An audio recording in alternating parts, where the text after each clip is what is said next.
Emily. Welcome to Deep Into Sleep podcast. Hello, it's nice to be here. Thanks for having me. So you are an exercise physiologist and personal trainer. There's a lot of titles. So it sounds like a lot of wonderful stuff you are doing. How about you introduce yourself to our audience first? Yeah, well, my name is Emily Spicer, and I'm a health and wellness coach. And so I basically teach busy people how to reach their health and wellness goals without having to sacrifice their lifestyle. I always say the goal with anybody I work with is that by the time they're done with me, they just know how to live the rest of their life. And sustainability is big with me. The changes that we do make, we have to make sure that they can live with them for the rest of their life, so that they can maintain the results that they had to live that healthy life that they want to live. So yeah, that's awesome because I can imagine myself. I think is a busy person. You possibly are too, and so as many of our audience. Yeah.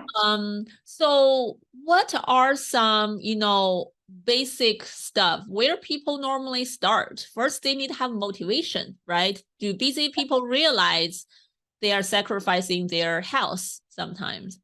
I think it's really interesting is a lot of people don't think they have time to cook nutritious foods, or that it needs to take a lot of time, which it doesn't, or that they don't have time to exercise, so why even do anything, or prioritizing sleep. It's lack of sleep, because I know that's a big thing that you talk about.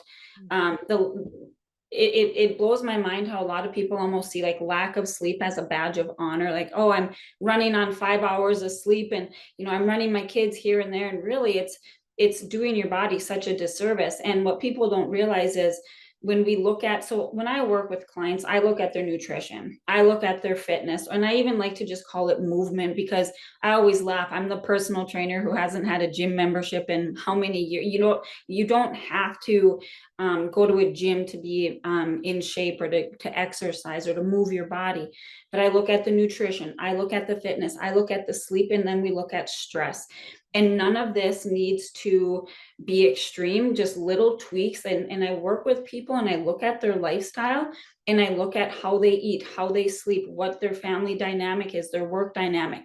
Let's tweak a few things here and there. Let me tell you what to pick up at the grocery store. Heck, even if sometimes you need to run through the drive-through, let me teach you how to do that and still reach your goals. Because when people think that, oh, I have to go through the drive-through, I have to just run and pick up something quick to eat, they think it has to be this, screw it, I'll start on Monday, or this isn't for me, or it's too hard. When no, you can make good choices no matter where you are. And like the sleep thing, let's get you into a good sleep habit. And what a lot of people don't realize is, if they like, weight loss is a common thing people come to me for. What they don't realize is their sleep habits play a big role in their weight loss journey, just like their nutrition and their fitness and their stress. And it's like simply just sleeping more, or getting your sleep in check, and not even touching your nutrition or that'll have a big impact as well. That's so interesting, because I can totally, it's my day-to-day life, and I see this a lot in my clinic too. Like, people are so busy with their so-called life or work, right? They actually have no time for really enjoying their life. They don't have time for eating, for fun, for exercising, for sleeping. Then what are we doing? And I say, if you get those things in check, like these people that are busy, like, these busy professionals are very accomplished in other parts of their life. What they realize is these little changes that we make will impact every other part of their life. They'll be a better employee or boss. They'll be a better mother. They'll be a better, wife or husband. It's, I look at weight loss is the side effect of you learning how to take care of yourself, and doing it again in the ways that people can do, and that aren't intimidating, and that they can live it forever. Yeah, so I know weight loss is one of your specialties. So let's talk about that a little bit, because I think especially after COVID, right? Becoming such a problem, people staying at home, less exercise, no travel, cook or order takeout, eat a lot. Yeah. And I think there's a lot of need for weight loss right now. But I think a lot of time when we think about weight loss, our first impression is, oh, I need to cut off my food Yeah. or eat healthier, do more exercise. But no one ever think about sleep, Oh, right? yeah. Yes. Yeah. And it's so interesting is like, obviously we could go down the rabbit hole of nutrition and fitness and all of that. But when it comes to sleep, it's almost too easy. Obviously, easier said than done, which everything is. But when you're sleep deprived, you're like, let's not overcomplicate this. If you're sleep deprived, you're awake more hours to eat. Right? Like if you're awake more hours during the day and you start eating and you eating from the time that you wake up till you go to bed, obviously not continuously, but you have more time to eat. So there's that. But then if we're sleep deprived, and as you know, the hormones, like the big players in appetite are leptin and ghrelin, in a well-rested, healthy individual, those are hormones that are well regulated. When you eat, your ghrelin goes up or your leptin goes up. And as you start to get hungry, your ghrelin kicks in, all that, whatever. We could go down, we don't need to get all into that. But what happens is your appetite increases because you're sleep deprived, and it's not telling you, because it needs energy, right? Calories are energy, and just like sleep gives you energy, when you have a well-rested night of sleep, you feel great, right? It's wonderful. But if we're sleep deprived, our bodies are going like, hey Emily, I need some energy, and if you're not going to give me this sleep that I need, I'm going to start craving food to get that energy. And it's not the lean chicken breasts or the broccoli that you're craving. It's those those carbohydrates, those higher calorie foods that are not going to sustain you. They're going to spike you and then crash you, and then you're going to crave more throughout the day. So yes, you can still control it, but it's almost like your body's working against you in a way, when it comes to the cravings. And then there's the aspect of movement. If you're tired from not sleeping as much, guess what? You're not going to be like, I can't wait to go get my workout in, right? And not even working out, like you're less likely to just move more throughout your day. We call that your NEAT, your non-exercise activity thermogenesis, like you walking to your car, going to the bathroom, just moving throughout your day, that tends to decrease. And a lot of people don't realize what a big impact that has on their total calorie burn throughout the day as well. So there's so many facets of sleep that really come into play. Mm-hmm. Right. Wow. I think a lot of people really contribute this to so-called willpower, right? Oh, I'm just not strong enough. I should Oh, go exercise. yeah. But there's really a lot of things we cannot control. Like you mentioned, the hormone change. Yes.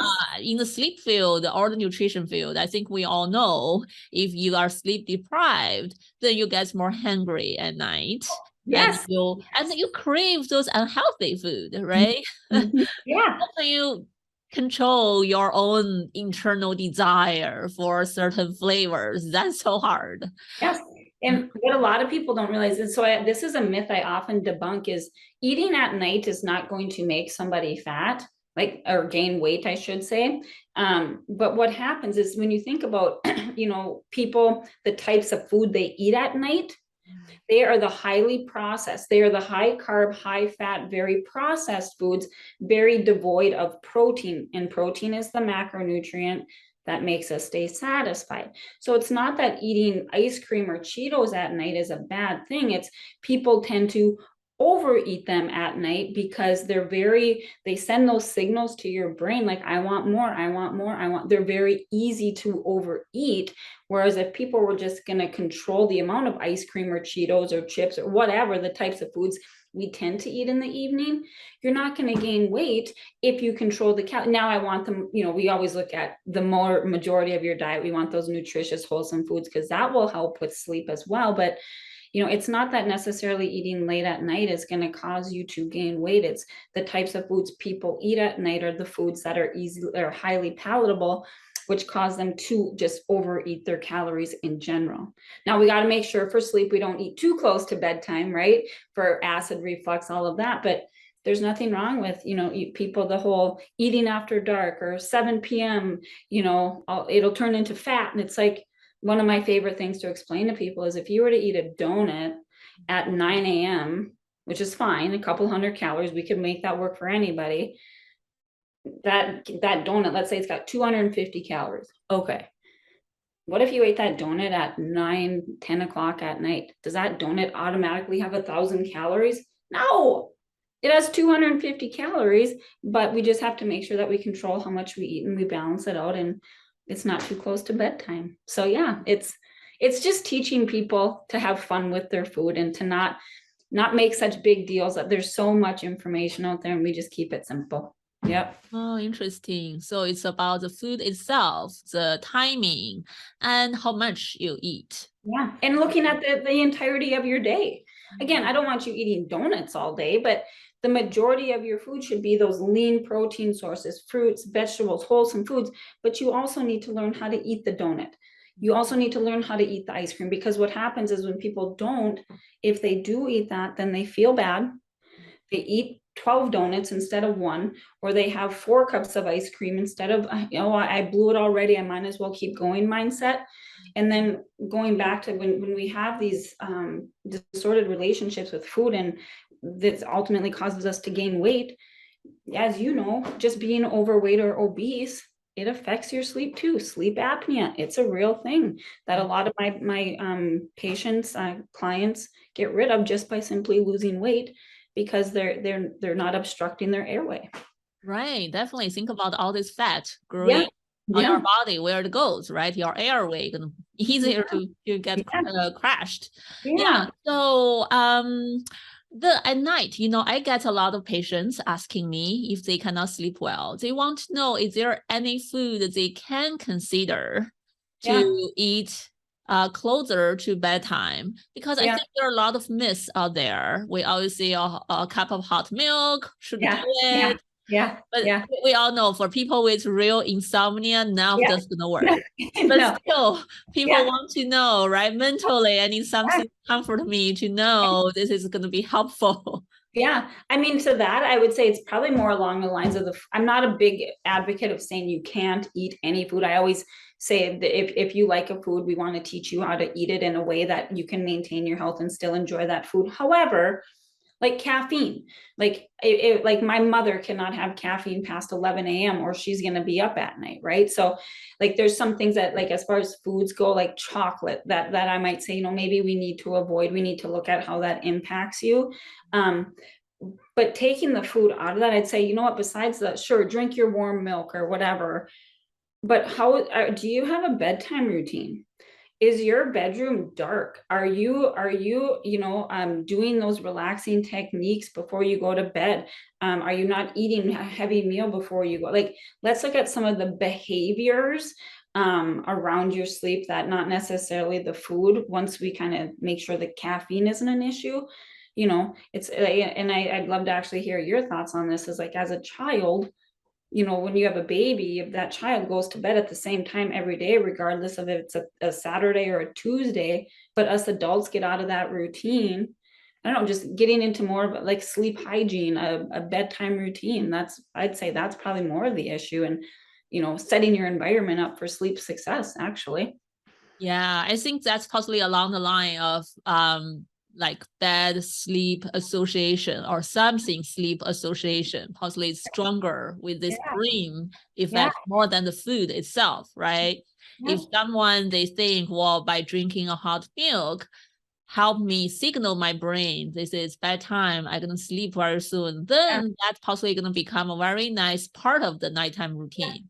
After Yeah. milk, I can do some relaxation exercise, and then I start feeling very welcoming to my bed, right? I'm comfortable, all Yeah. those. I think that's possibly more important Yeah. than the food And if there's itself. Yeah, and if there's a placebo effect with the warm milk, like cool, like rock on, do it. But I think another thing with what I do too is people don't understand, when you're well rested and you move more throughout your day, just moving more is going to make you more tired at night.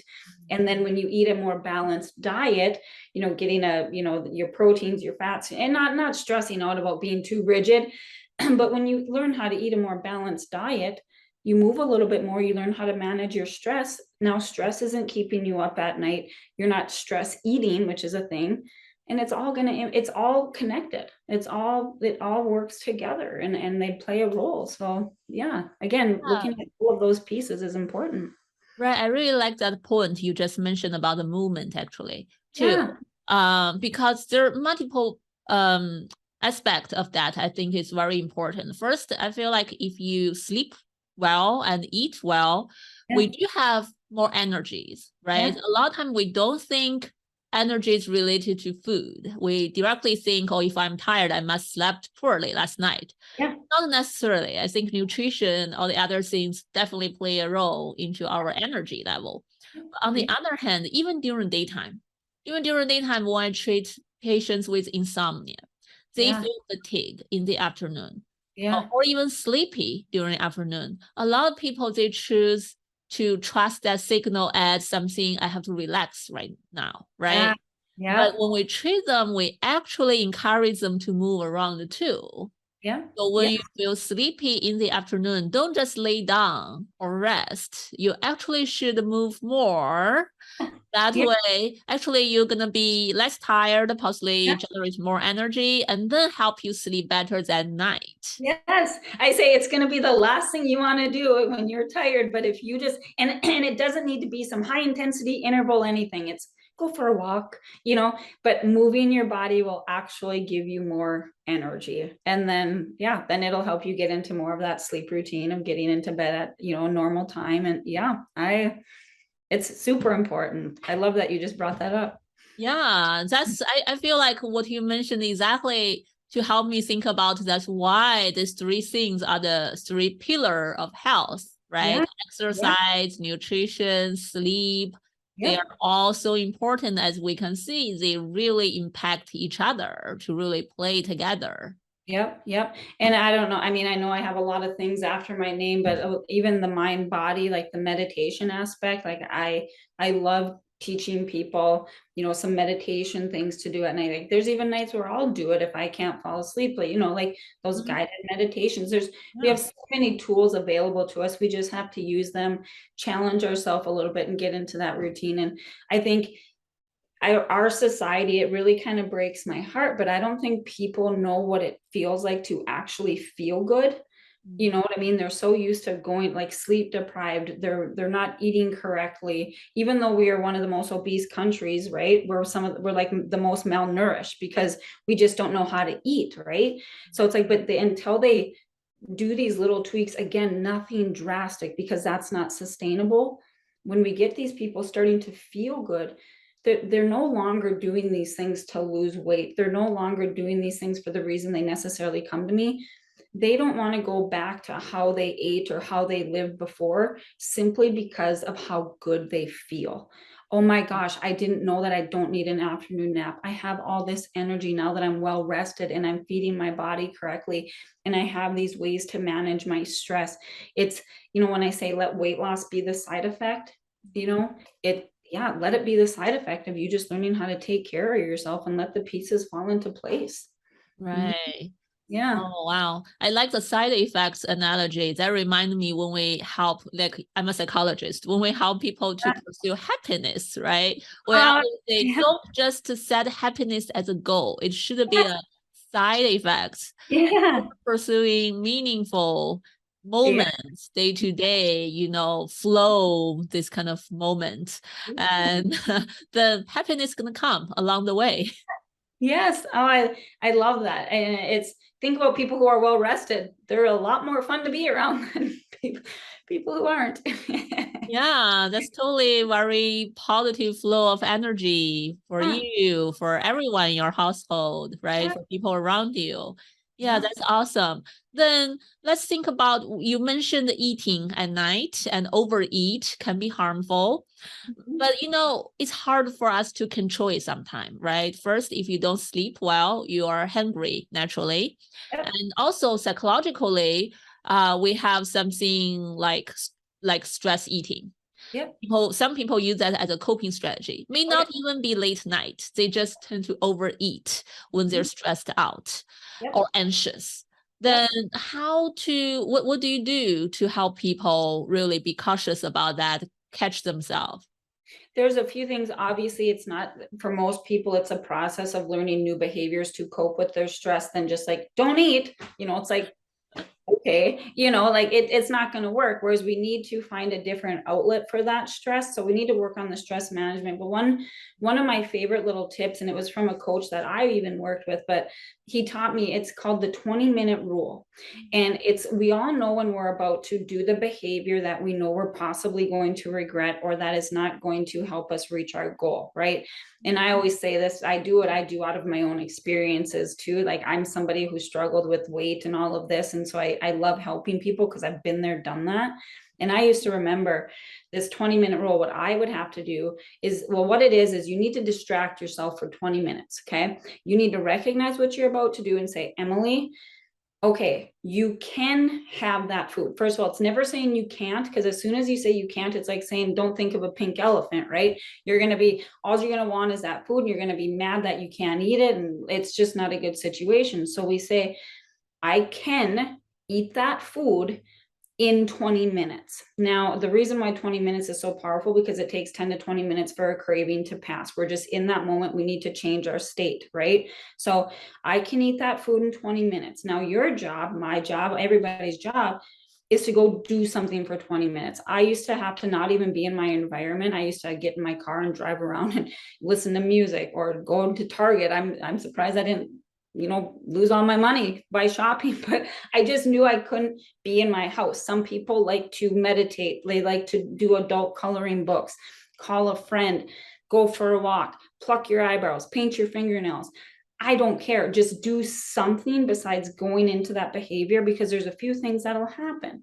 You're going to get out of that state, and you might just count down, 1929, 20 minutes, or 1959, 20, and go eat the thing anyway. But you're going to be in a much more calm state of mind. You're not going to just react. We want you to respond, not react.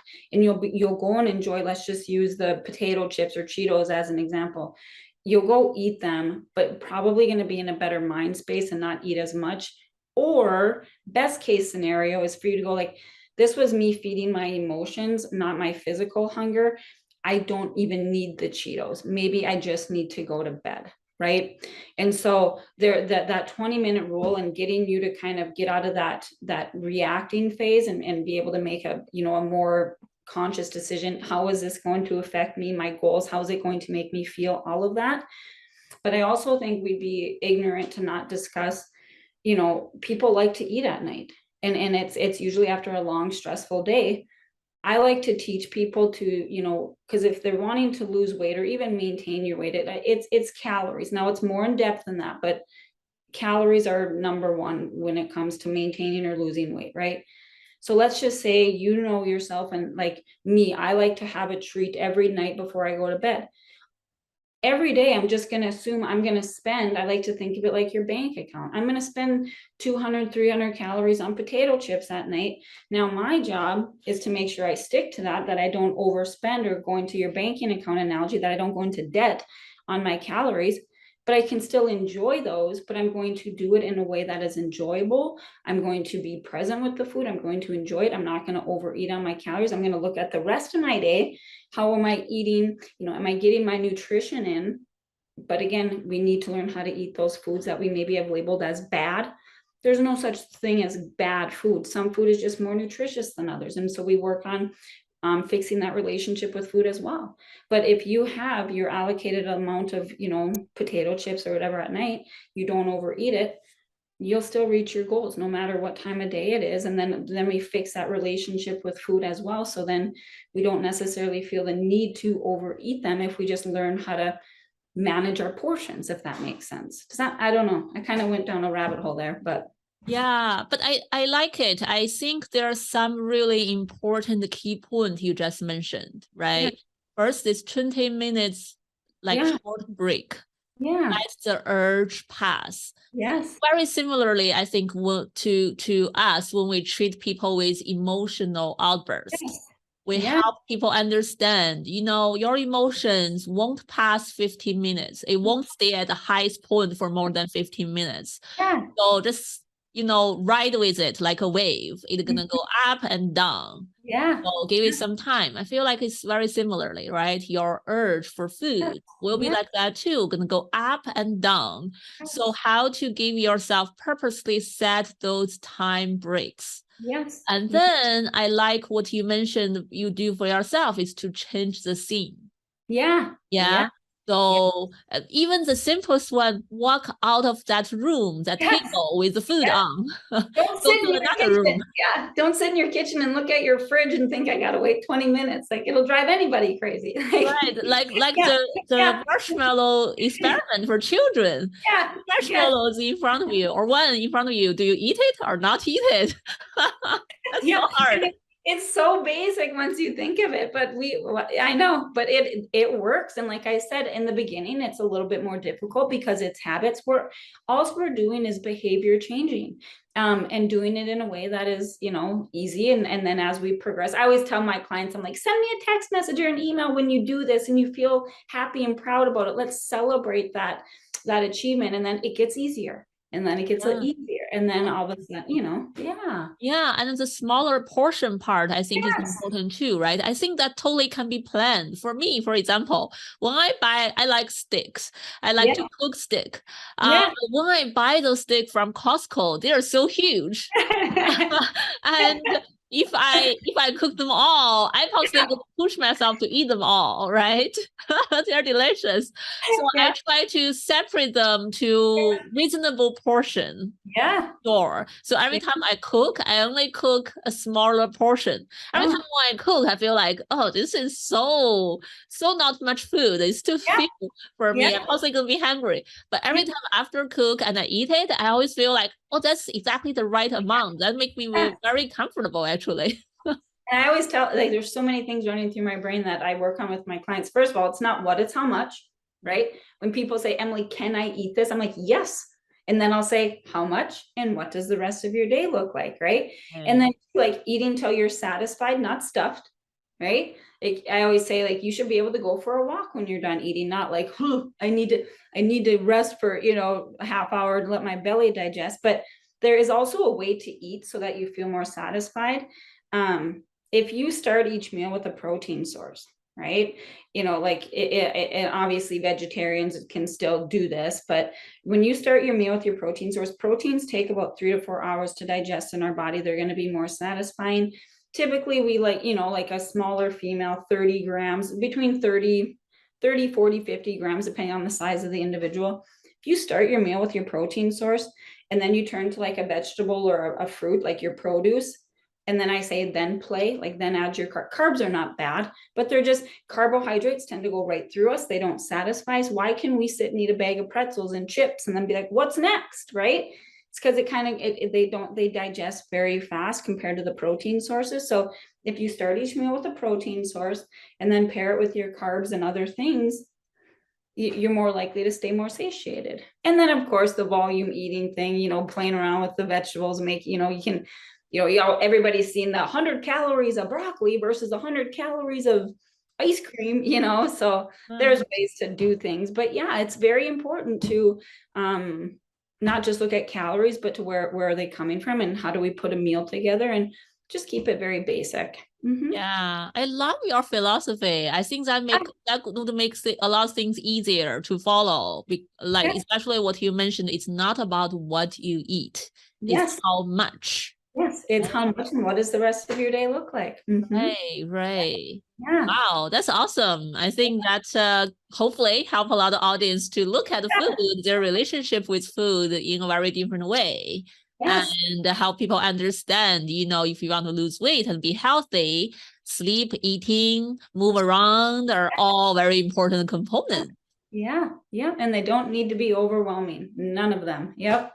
Right. So if there's one or two things, our audience can start trying after listening to this, and they really want to make change to their healthy lifestyle, what is the first step you want to recommend people trying?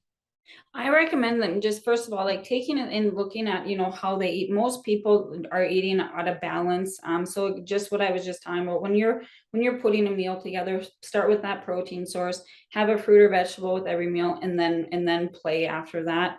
And when I say play, I mean then there's your bread or your rolls or your piece of cake or you know what I mean? Like, because that's going to keep you feeling much more satiated. But in the same breath, too, I would just say to give yourself grace. I would say, work on one thing at a time. And then once you feel comfortable with that habit, such as maybe drinking a glass of water with each meal, and make it almost, I'm a big advocate of making your goals almost laughable, meaning too easy to not to accomplish, because going back to that motivation thing, motivation lasts a hot second. It more along the lines, like, I'm not a big fan of that word. I like determination, doing the thing that you know you need to do even when you don't want to. um but like doing that, but making sure like your goals, and then you celebrate that and you feel good, and we get you confident, and okay, now that we got water with each meal, now let's start with adding some vegetables at each meal. Okay, now that we have that, let's set a bedtime. Like every night you start getting ready for bed at 9 o'clock so that you're ready for bed by 10. And we can start working on your sleep high. Okay, once we get that down, let's work on that. So just looking at your overall lifestyle, not overcomplicating it, work on one thing at a time, make it almost too easy to fail at. And then once you accomplish that, then stack on top of those. But yeah, once you get one thing going, it's amazing how the snowball affects in the other direction. So, and Right. people don't realize how good they'll feel once they just start doing some of these little things. Yeah, definitely, definitely. I totally agree. And even myself, my own personal story is too. I start feeling tired years ago when I see patients in the afternoon. But Yeah. I sleep overall, like I sleep very well, right? So I try to figure out what's going on. Then eventually I change my diet, start Ah, working on nutrition a little bit. And then yeah. I just feel like more energetic. So I totally can evidence that. Mm-hmm. Just sounds like lifestyle change can be very individualized too.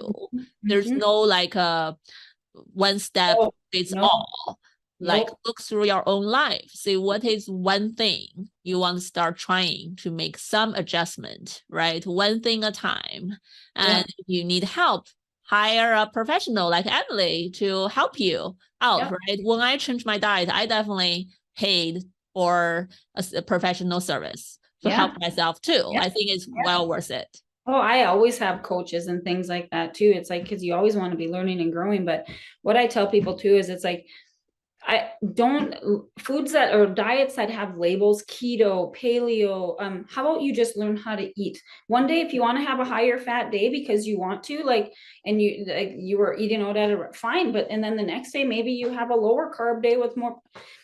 Don't, there's too many rules. You need to create the Emily diet or the Sally diet or the Tom diet, and it's just learning how to eat all foods. And yeah, it's some of the messaging out there can get very confusing, and it doesn't need to be at all.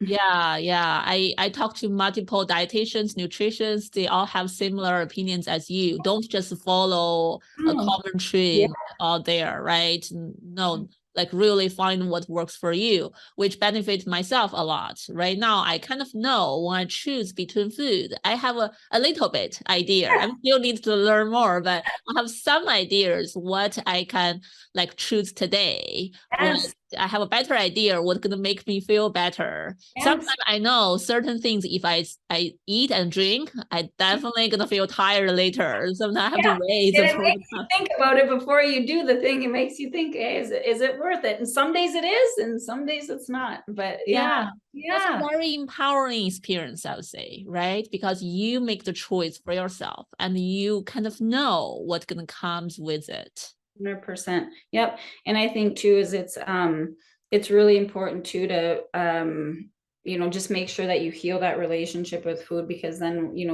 if we eliminate, because what I find too is a lot of people going back to like your weekend warriors, they'll be good Monday through Friday, and then the weekends come, and simply those higher calorie days and those days of sleeping, their sleep gets off track.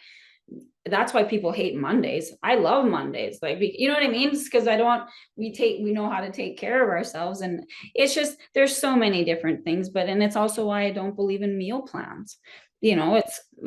It's like giving you an answer to a test. Like, you'll eat the meal plan, but you're like, but I have pizza every Friday night with my family and I don't know how to do that. And so once I'm done working with so-and-so, like, I don't know how to incorporate my Friday night pizza night, so creating the plan for you and your family and your lifestyle. And yeah. Yeah, awesome. Emily, I love what you mentioned. I think many of my audience possibly love that too. So if anyone want to seek your professional help, either for losing weight or just be healthier overall, how can they find you? Yeah. So my website is emilyspicercoaching.com, or a lot of people reach out to me via Instagram, which is just at Emily Spicer Coaching. But if you go to my website, there's a form there that you can fill out, and I'll get an email, and you can set up a time it's totally free to chat with me to see if, we'd be a good fit and if I can help you. So yeah, and if they do reach out, tell them that they came from the podcast, and we'll see if we can give them a little bit of a deal. Oh, thank you. Yeah. So hopefully all the audience whoever are listening, right, take good advantage of this great service.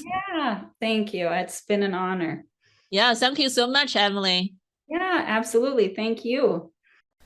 Thank you for watching our videos or listening to our podcast. If you like our show, please feel free to subscribe, like, and share it. If you have any questions or feedback, we would always love to hear from you. You can either email us or leave feedback on our website at mindbodygarden.com or directly under the YouTube video channel. Thank you very much for your company today, and hopefully to hear from you or have you with us next time.